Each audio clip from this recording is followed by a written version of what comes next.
Ayoko na nga at dahil wala akong magawa, naisipan ko magpalit ng aking mga kobre kama. Kung makakobre kama naman itong si Manay nyo, kala mo naman ang dami niyang kama. Iisa lang naman yung kama niya.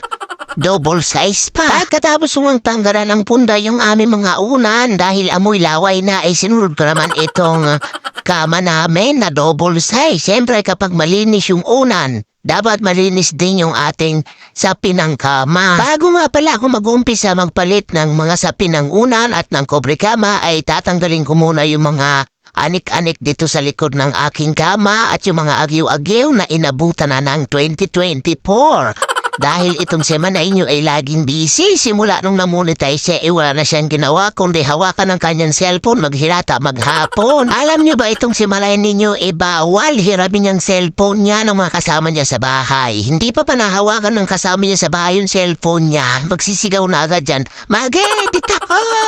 At pagkatapos ko nga pala mga Manay lagyan ng sapin yung aking kama, ay ilalagay ko naman yung mga perdible na nakalagay sa ilalim dahil nilalagyan ko ng perdible mga Manay yung aking kobre kama dahil ayaw ko ng paghihiga ako igusot-gusot. At pagkatapos ay isinunod ko naman itong mga unan. Nilagyan ko na ng kanilang mga punda. Kung nakikita nyo mga Manay ay Adidas yung mga punda ko, iba-iba yung kulay. Kasi bawat isa sa amin ay alam nila kung anong kulay yung kanilang mga punda ng unan. Lubos-lubosin na natin ang pagiging malinis natin, pagiging mapagkunwari natin na masipag tayo. Siyempre, palitan din natin ang kurtina, yung ating mga kurtina dito sa loob ng kwarto para lahat na malinis. Malinis punda, malinis kumot, malinis kobre kama.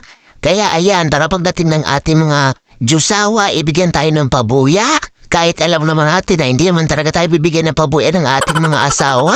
Diyos ko po, Rodi, asa. Dahil mapagkunwari ka Manay na masipag ka, ayan, magkunwari ka din na masipag ka maglaba. Tiisin mo yung labahin mong tambak dahil nagpalit ka ng mga kobre kama. Sa susunod mga Manay, ayaw ko nang magkunwari na masipag ako. Matatambak lang naman tala yung labahin ko. Dahil na inumpisahan na natin yung pagiging magsipag-sipagan natin ngayong araw na ito, ay lubos-lubusin na natin yung ating paglilinis. So ayan, nagwalis na ako mga Manay. Siyempre kapag malinis yung kwarto, dapat lahat yan malinis. Sa liit ba naman ang bahay ko na to, hindi ko pa kayang linisin. Diyos ko po, Rode, kumilos ka naman Manay. At siyempre, kapag nagwalis ka, kailangan magmap ka. O diba? Siguro naman Manay, dalandala ka na magkunwari. Sa pagpapanggap mo ayan, napagod ka tuloy. Pero alam nyo ba mga Manay na hindi naman masama ang magpanggap at magkunwaring masipag ka. Ang mahalaga ay kaya mong panindigan yung pagpapanggap mo. O diba, sa pagpapanggap ko at pagkukunwari ko, natapos ko yung mga trabahong bahay.